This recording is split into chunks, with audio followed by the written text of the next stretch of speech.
మన ఆచారాలు, సంస్కృతి, సాంప్రదాయాలకు స్వాగతం. అందరూ ఎలా ఉన్నారు? నేనైతే చాలా బాగున్నాను.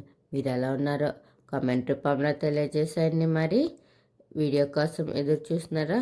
ఒక మంచి కథతో మీ ముందుకు వచ్చేసాం. తెలుసుకోవడానికి రెడీగా ఉన్నారా? మరి మీరు ఎప్పుడైనా ఆలోచించారా?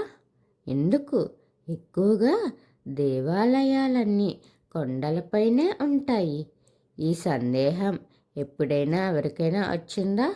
తెలుసుకోవాలనుకుంటున్నారా? మరి ఎందుకు మనం దేవుణ్ణి చూడాలంటే కొండలెక్కాలి, శ్రమ పడాలి, అలసిపోవాలి.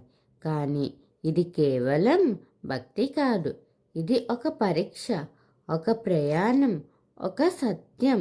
దేవుళ్ళందరూ కొండలపైనే ఎందుకుంటారు? దేవాలయాలన్నీ కొండలపైనే ఎందుకుంటాయి? ఈరోజు మనం తెలుసుకోబోతున్నాం. దీనికి ఆధ్యాత్మిక కారణం ప్రకృతి పవిత్రత, కష్టమే భక్తికి మార్గం, పురాణాల రహస్యం మరియు మన జీవితానికి ఒక గొప్ప సందేశం. అవేంటో తెలుసుకుందామా? మరి ఆధ్యాత్మిక కారణం. కొండలు కేవలం భౌతిక స్థలం కాదు, అవి ఒక ఆధ్యాత్మిక స్థాయి. కింద లోక జీవితం, పై దైవిక స్థాయి. మన ప్రయాణం అహంకారం వినయం, ఆందోళన శాంతి, లోకబంధనం విముక్తి. దేవుడు ఎక్కడున్నాడు? పైలో కాదు, మన హృదయంలో. కానీ కొండ ఎక్కడం ద్వారా మనం మనలోని దేవుణ్ణి చేరుతాం. ప్రకృతి పవిత్రత. కొండలపైన ఉన్న ప్రకృతి చాలా ప్రత్యేకమైనది. స్వచ్ఛమైన గాలి, తక్కువ కాలుష్యం, పక్షుల శబ్దం, గాలి స్వరం. ఇది మనసుకు లోపలికి వెళ్ళడం మొదలవుతుంది. భక్తి సహజంగా పెరుగుతుంది. ఇది కేవలం భక్తి కాదు, ఇది ప్రకృతి ద్వారా మనసు శుద్ధి. కష్టమే భక్తికి మార్గం. ఇది అత్యంత ముఖ్యమైన భాగం. ఎందుకు దేవుడు కొండపై ఉన్నాడు?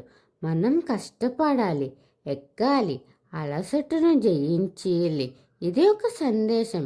సులభంగా వచ్చినది విలువ ఉండదు. కష్టపడి సంపాదించినది పవిత్రం.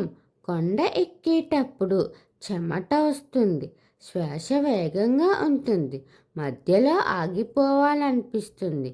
కానీ ఎక్కిన వాళ్ళకే దర్శనం లభిస్తుంది. మన పురాణాల్లో చాలా దేవుళ్ళు కొండలపైనే నివసిస్తారు. శివుడు కైలాస పర్వతం, వెంకటేశ్వర స్వామి తిరుమల, అయ్యప్ప స్వామి శబరిమల, దుర్గాదేవి, ఇలా ఇంకా అనేక దేవుళ్ళు కొండలపైనే ఆలయాలు ఉన్నాయి. పురాణాల ప్రకారం ఇప్పుడు ఒక రహస్యం తెలుసుకుందామా? ఎందుకు ఇలా చెప్పారు అంటే, పురాణాల ప్రకారం కొండలు భూమి మరియు ఆకాశం మధ్య ఉన్న సేతు. అక్కడ దేవతలు సులభంగా చేరుతారు. మహర్షులు అక్కడే తపస్సు చేశారు. చిన్న ఉదాహరణ ఏంటంటే, శివుడు కైలాసంలో ఎందుకుంటాడు? ఆయన ధ్యానం, శాంతి, విరక్తి యొక్క ప్రతీక కొండల నిశ్శబ్దం. ఆయన స్వభావానికి దగ్గరగా ఉంటుంది. కొండ దైవిక శక్తి స్థానం. మన జీవితానికి ఇచ్చే సందేశం ఏంటంటే, జీవితం కూడా ఒక కొండ లాంటిది. పోరాడిన వాళ్ళు మాత్రమే శిఖరానికి చేరుతారు. ఓడిపోకుండా ముందుకు వెళ్ళే వాళ్ళే గెలుస్తారు. దేవుడు ఏమి చెప్తున్నాడంటే, ఎక్కు, పడిపో, మళ్ళీ లేచి ఎక్కు.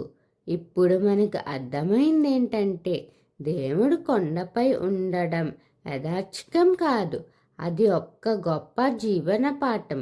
కష్టాన్ని జయించు, భయాన్ని దాటిపో, ఎత్తుకి ఎక్కు. అప్పుడు దేవుడు కాదు, మనమే దేవుడు అవుతాము. ఒక మంచి కథ తెలుసుకున్నాం కదా. ఇలాంటి కథల కోసం ఎదురు చూస్తూ ఉండండి.